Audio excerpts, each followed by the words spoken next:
மக்களுக்கும் Israel chemical உர நிறுவனத்தின் சார்பாக வணக்கத்தை தெரிவித்துக் கொள்கிறேன். என்னுடைய பேர் மணிவண்ணன். இந்த ஐசிஎல் உர நிறுவனத்தில் உளவியல் நிபுணராக பணியாற்றுகிறேன். நாம் இப்போ கள்ளிமாதத்தில் இருக்க குளோரிஸ், அதாவது கண்வழி கிழங்கு ஃபீல்டில் இருக்கோம். நம்ம ஏற்கனவே நிறைய வீடியோஸ் போட்டிருக்கோம். அதாவது எந்தெந்த ஸ்டேஜில் எந்தெந்த உரத்தை பயன்படுத்தினா முழுமையாக மகசூல் எடுக்கலாம்னு சொல்லி போட்டிருக்கோம். இப்போ நம்ம பர்டிகுலராக அருண் என்ற ஒரு விவசாய ஃபீல்டில் இருக்கோம். இவர் பார்த்தீங்கன்னா நம்ம கிராப் ஷெட்யூல் நம்ம ஆரம்பத்துலேருந்து அறுவடை பண்ணுற வரைக்கும் என்னென்ன உரங்களை கொடுக்கணும்னு சொல்லி ஒரு கிராப் ஷெட்யூல் கொடுத்துருந்தோம். அதன்படி இவர் ஆரம்பத்தில் 757 2% ஜிங்க் என்கின்ற ஒரு உரத்தை விட்டுருக்காரு.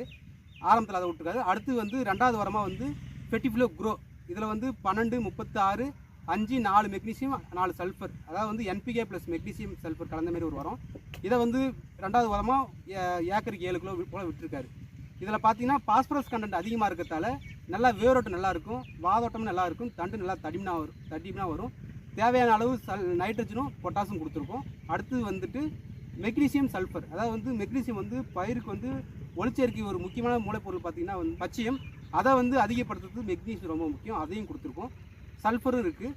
இப்போ இதனுடைய நம்ம இந்த ஃபீல்டில் இவர் நம்ம கொடுத்த 2 ப்ராடக்ட் 757 இந்த ஃபெர்டிஃப்ளோ க்ரோ, இந்த 2 உரத்தை யூஸ் பண்ணியிருக்காரு. எங்கேயாவது மஞ்சள் செடி வெள்ளைச்செடி இருக்கா பாருங்கள்.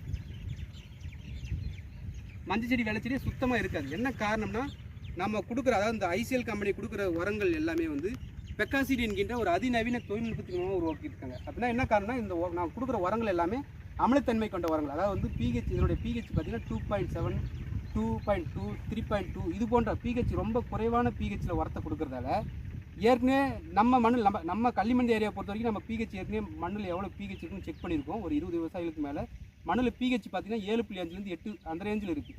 நார்மலாக 6.7 அந்த ரேஞ்சில் இருந்தால் தான் நம்ம போடுற உரங்களை பயிர் எடுத்துக்கும்.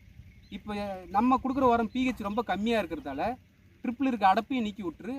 அது மட்டும் இல்லாமல் ஏற்கனவே மண்ணில் கரைய முடியாத வடிவத்தில் இருக்க உரத்தையும் கரைச்சி பயிர் கொடுத்துருக்கு.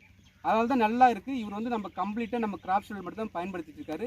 இதுக்கு அடுத்து ஃபீட் + எஃப்இன்னு ஒரு உரம் இருக்குது. அதாவது பாஸ்பரஸ் பொட்டாஸோட அயன் கலந்த மாதிரி ஒரு உரம், அதை விட போகிறாரு. அதாவது நம்ம மண்ணின் சூழ்நிலைக்கு ஏற்றவாறு இஸ்ரேல் கெமிக்கல் கம்பெனி உரங்கள் தயாரித்து கொடுக்குறாங்க. இது போன்ற உரங்களை பயன்படுத்தி மகசூலை முழுமையாக எடுக்கலாம்.